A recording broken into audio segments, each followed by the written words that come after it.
আল্লাহ রাসূল বলেছেন, সাহাবায়ে কেরাম বলো তো দেখি ফকির কারা? রাসূল বলতেছেন, বলো তো দেখি ফকির কাদেরকে বলা হয়? সাহাবায়ে কেরাম বলতেছেন, নবী গো, এই দুনিয়ায় যাদের সম্পদ নাই তাদেরকে আমরা কি বলি? বিশ্বনবী বলেছেন, তারা ফকির না। ফকির তো তাদেরকে বলা হয়, অসহায় ব্যক্তি, গরিব ব্যক্তি তো তাদেরকে বলা হয় যেই লোকগুলো পাহাড় পরিমাণ আমল নিয়ে কিয়ামতের ময়দানে উঠবে, আল্লাহর সঙ্গে জান্নাত মনে হয় পেয়ে যাবে। আল্লাহ যখন দাড়ি পাল্লাটা সেট করে দেন, মিজান যখন সেট করে দেবেন, একদিকে আমল আর একদিকে বদ আমল দেওয়ার পর যখন আমলগুলো নেক আমলের পাল্লাটা যখন ঝুঁকতে থাকবে, আল্লাহ বলে ফেরেশতারা জান্নাত মনে হয় পেয়ে যাবে।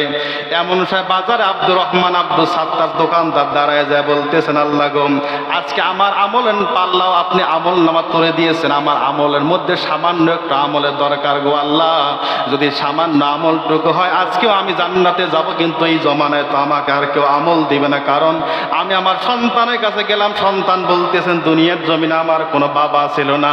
স্ত্রীর কাছে গেলাম, স্ত্রী বলতেছে আমার কোনো স্বামী ছিল না। ভাইয়ের কাছে গেলাম, ভাই বলতেছে আমার কোনো ভাই ছিল না। আল্লাহ গো, যেই লোকটা আমল নামা আপনি সেট করে দিয়েছেন, ভাবতেছেন যে লোকটা জান্নাতি। আল্লাহ গো, আমি দুনিয়ার জমিনে দোকানদার ছিলাম, আমার দোকানের মধ্যে এই লোকটা অন্যায়ভাবে অনেক আত্মসাৎ করেছিল, আমি দুনিয়ার জমিনে কিছুই বলি নাই গো আল্লাহ। এই লোকটা যে আমার সম্পদগুলো ভোগ করে করে নামাজ পড়েছিল, রোজা করেছিল গো আল্লাহ, সেদিন তো আমি এর পাওনা কিছুই পাই না, আজকে আমি পাওনা ছাড়া যাইতে দেব না। ওই ব্যক্তি বলতে, ভাই রে, এটা তুমি কোনো কথা বললা? কারণ দুনিয়ার জমিনে তোমার কাছে আমি বন্ধুত্বের জন্য কত কিছু খাইছিলাম, কিছুই তো বলো নাই। একে দোকানদার, একে বাসায় তোমার বাসা ছিল বিদায় এত আড্ডা মহাব্বত বিদায় এত খাইলাম, কিছুই তো বলো নাই। আজকে বিপদের সময় আমাকে বিপদের মধ্যে ফেলাইলা, আল্লাহ বলে লাভ নাই। ওই ব্যক্তি বলতে লাভ নেই, কারণ আজকে নিজেই বাপলে বাপের নাম, কারণ বাপ তো আমাকে চেনে না, তুমি বন্ধু তো দূরের কথা। আল্লাহ বলে কি সব বলতেছেন, আমল নামার জন্য আজকে তো খুরমার দরকার নেই, টাকার দরকার নেই, সম্পদের দরকার নাই।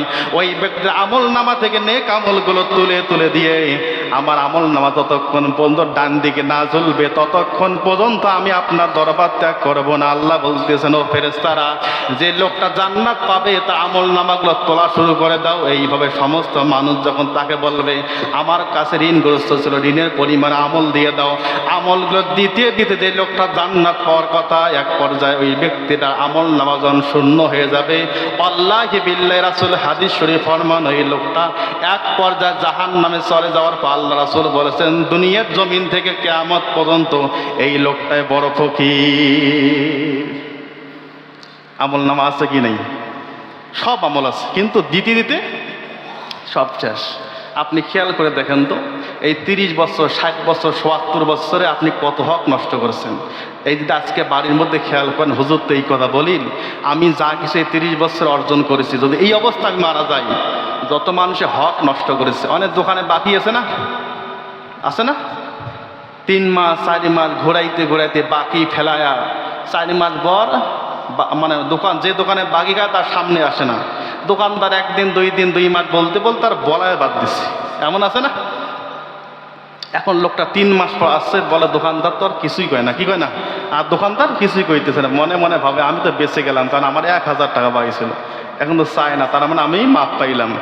এই 1000 টাকা বাকির আপনি মারা যান, 1000 বিনিময়ে আপনার জান্নাত কপালে জুটবে না। বিশ্বাস হয়?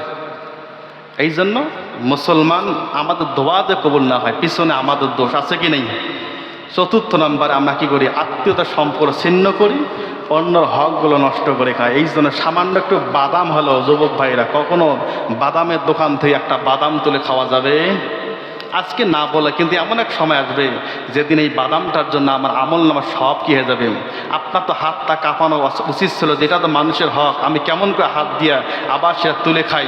আপনার হাতটা যখন কেঁপে আবার ঘুরিয়ে আসবে, ইত্তাকুল্লাহ, আল্লাহর ভয়ে। আল্লাহ বলে সৎকা করার সব তো আমল নামায় দিয়ে দিলাম। জোরে বলেন সুবহানাল্লাহ।